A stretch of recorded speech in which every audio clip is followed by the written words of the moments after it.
Car मैं हूं आपके साथ प्रगति और आप देख रहे हैं टोटल टीवी। खबरों की शुरुआत करेंगे, लेकिन उससे पहले सीधा रुख कर लेते हैं जहां आम आदमी पार्टी के राष्ट्रीय संयोजक अरविंद केजरीवाल संबोधित कर रहे हैं। क्या कुछ कह रहे हैं, संवाद देते हैं आपको। संयोग नहीं हो सकता कि जिस दिन भारत का संविधान दिवस है उसी दिन भारत के अंदर एक नई पार्टी कई साल के बाद, 60-70 साल के बाद पैदा होती है। भगवान जो भी कुछ करता है उसके अंदर भगवान की कुछ ना कुछ मंशा होती है। ऐसे ही नहीं करता भगवान, गलत तो नहीं कह रहा।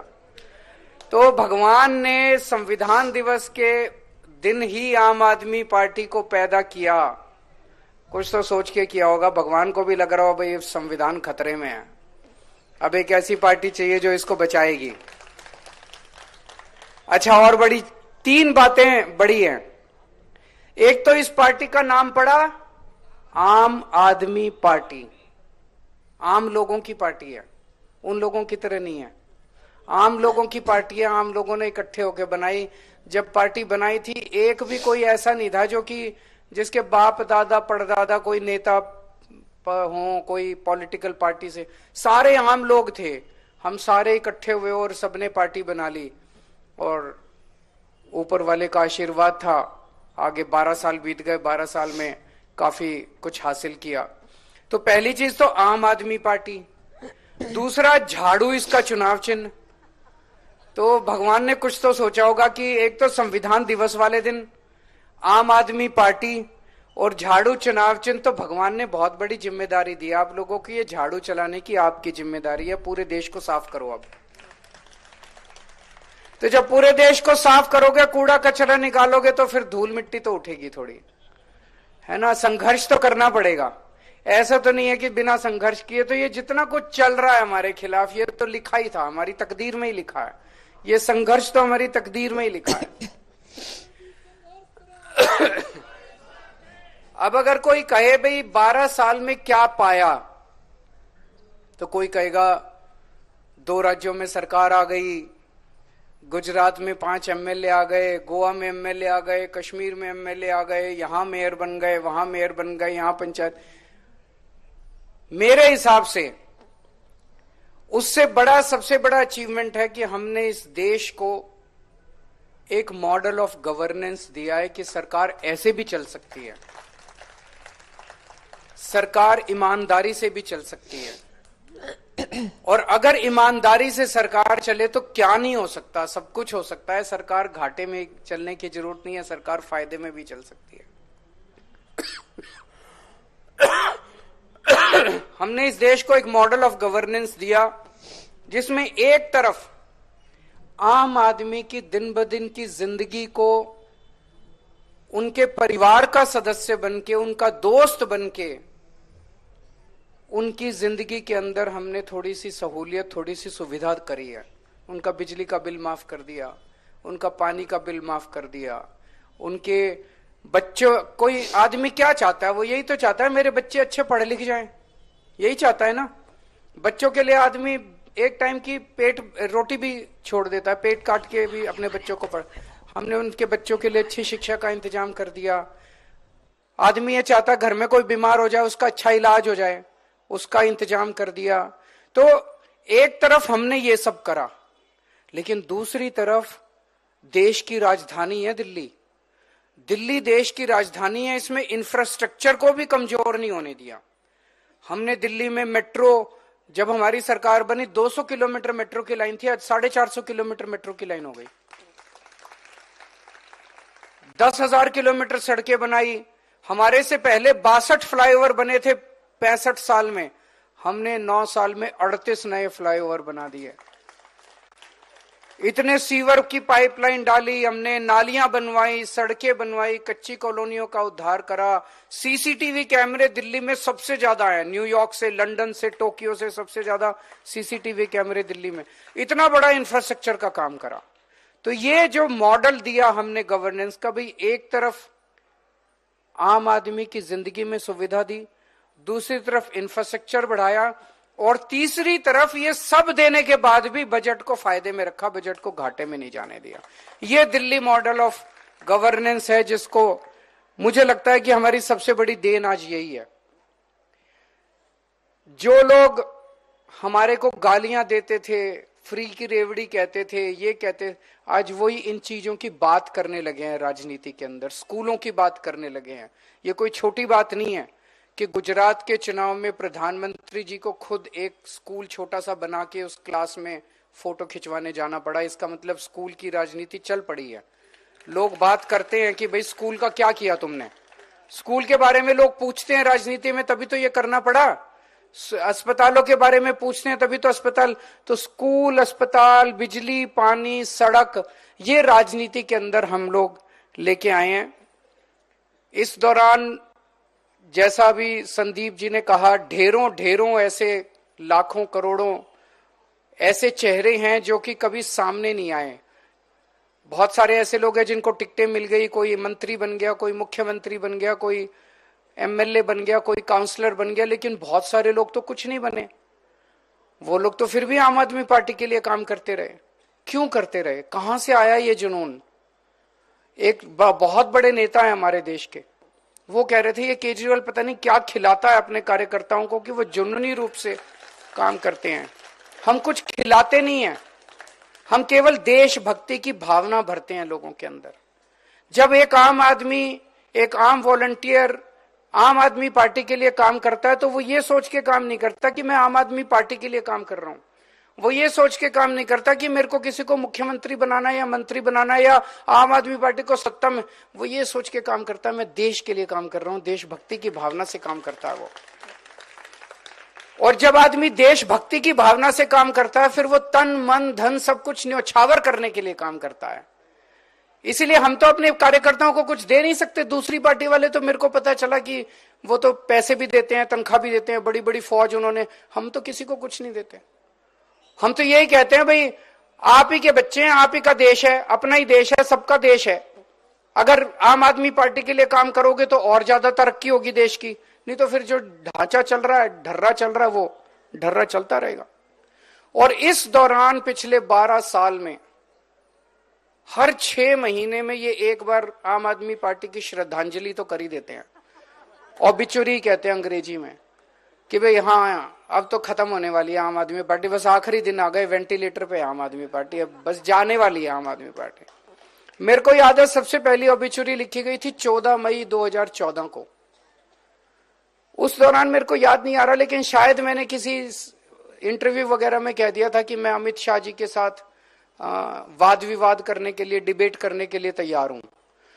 14 मई 2014 को अमित शाह जी ने एक टीवी चैनल के डिबेट में कहा था कि 16 मई 2014 के बाद अगर केजरीवाल राजनीति में रहा तो मैं पक्का उनसे डिबेट करूंगा।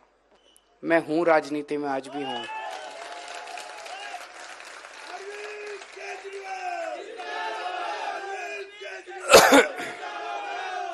हर 6 महीने के बाद इन्होंने हमारी श्रद्धांजलि करी है। अभी भी पिछले साल, 1.5 साल से पहले मनीष जी गए, सतिंदर जैन गए जेल, संजय सिंह गए, धीरे धीरे मैं गया। उन्होंने कहा अब तो खत्म हो गई आम आदमी पार्टी, अब तो बिखर गई आम आदमी पार्टी। अभी भी है, देखो सारी आम आदमी पार्टी है, अभी आम आदमी पार्टी अभी गई नहीं है आम आदमी पार्टी। उनका मॉडल ऑफ गवर्नेंस क्या है? आज उनके मॉडल ऑफ गवर्नेंस का एक झलक आपको देखने को मिलेगी। आज शाम को इनके कुछ नेता झुग्गियों के अंदर रहने के लिए जा रहे हैं।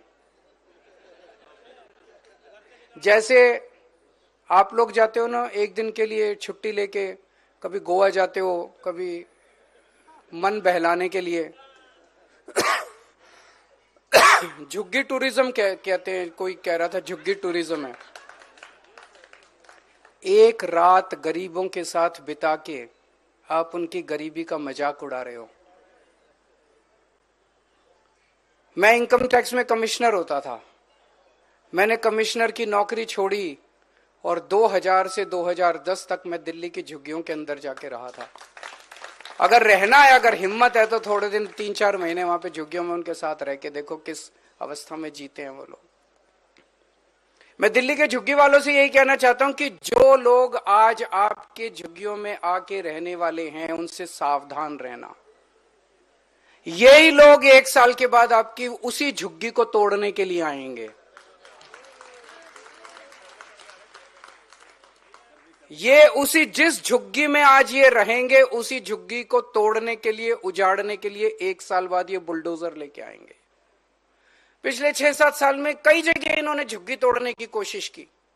कई जगह हमारी सरकार ने, हमने कई अपने पावर का इस्तेमाल करके उनको तोड़ने से रोका। मकान बनाना दिल्ली में बड़ा मुश्किल है। उनको एक झुग्गी के अंदर बेचारा आदमी रह रहा है, किसी तरह से 2 वक्त की रोटी खा के अपने बच्चों के साथ रह रहा है। अगर उसके पास पैसे होते तो वो भी बड़े बड़े महल ले लेता। उसके पास पैसे ही तो नहीं है, गरीबी तो आदमी है, और उसकी झुग्गियां तोड़ देते हैं ये लोग। तो मैं उनसे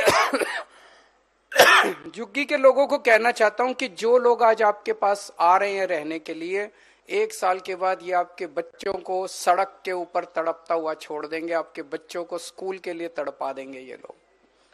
कई झुग्गियां हमने बचाई, कुछ झुग्गियां नहीं भी बचा पाए कुछ साल के अंदर, जहां झुग्गियां इन लोगों ने तोड़ दी। तो इन लोगों से सावधान रहने की जरूरत है, जो आज झुग्गी टूरिज्म दिखाने के लिए झुग्गियों के अंदर आज 1 दिन रहने के लिए आ रहे हैं। जैसा मैंने कहा, हर 6 महीने के अंदर हमारी श्रद्धांजलि लिख दी जाती है कि अब तो गए, अब तो हार गए। तो एक पत्रकार मिला अभी 3-4 दिन पहले, बोला केजरीवाल जी वैसे हवा तो यही है दिल्ली में कि आप लोगों की सरकार आ रही है, 2-4 सीटें ऊपर नीचे हो सकती हैं, हो जाएं। यही चल रहा है ना दिल्ली में आजकल कि 2-4 सीटें ऊपर नीचे हो जाए, लेकिन सरकार तो। पर कहता है लेकिन मान लो केजरीवाल जी, अगर आप हार गए तो आपका क्या होगा? मैंने कहा दोस्त, मेरे को इस बात की चिंता नहीं है कि मैं हार गया तो मेरा क्या होगा। मेरे को चिंता इस बात की, अगर मैं हार गया तो दिल्ली के सरकारी स्कूलों में पढ़ने वाले 18 लाख बच्चों का क्या होगा। दिल्ली के जैसे स्कूल पूरे देश में कहीं नहीं है। बड़ी मुश्किल से 10 साल के अंदर इतना अच्छा शिक्षा का इंतजाम किया है। अगर हमारी सरकार चली गई तो उन बच्चों के पेरेंट्स का क्या होगा, जिन्होंने एक उम्मीद देखी है कि मेरा भी बच्चा अब डॉक्टर, इंजीनियर, वकील बनेगा। मेरी चिंता इस बात की नहीं है कि मेरा क्या होगा। मैं यहां सत्ता के लिए नहीं आया, हम सत्ता के लिए, ना आम आदमी पार्टी में कोई सत्ता के लिए आया। हमारी चिंता इस बात की है कि दिल्ली में आज जब कोई किसी गरीब के घर में कोई बीमार होता है, उसे तकलीफ तो होती है बीमार घर में कोई हो, लेकिन उसे पैसे की चिंता नहीं करनी, क्योंकि उसे सरकारी अस्पताल और मोहल्ला क्लिनिक में इलाज मिलता है। उन सब लोगों का क्या होगा जिनके घर में कोई इलाज, कोई बीमार होगा? उन सब लोगों का क्या होगा? दिल्ली में पहले 8 से 10 घंटे के पावर कट लगते थे बिजली के। अगर हमारी सरकार चली गई तो दिल्ली के अंदर फिर से 8-8, 10-10 घंटे के पावर कट लगने चालू हो जाएंगे। हमारे देश की राजधानी का क्या होगा? 2 करोड़ लोगों का क्या होगा? आज आम आदमी पार्टी ने पूरे देश के अंदर एक उम्मीद पैदा की है। पहले उम्मीद खत्म हो गई थी लोगों को कि सरकार कुछ करेगी, बस एक बार इससे नाराज होते थे उसको वोट दे देते थे, उससे नाराज होते थे। उस उम्मीद का क्या होगा जो आम आदमी पार्टी ने पूरे देश के अंदर जगाई है? केजरीवाल जीते हारे ये छोटी बात है। केजरीवाल यहां पे सत्ता के लिए नहीं आया, सीएम बनने नहीं आया। 2 बार सीएम की कुर्सी पे लात मारी है बिना किसी दबाव के अंदर।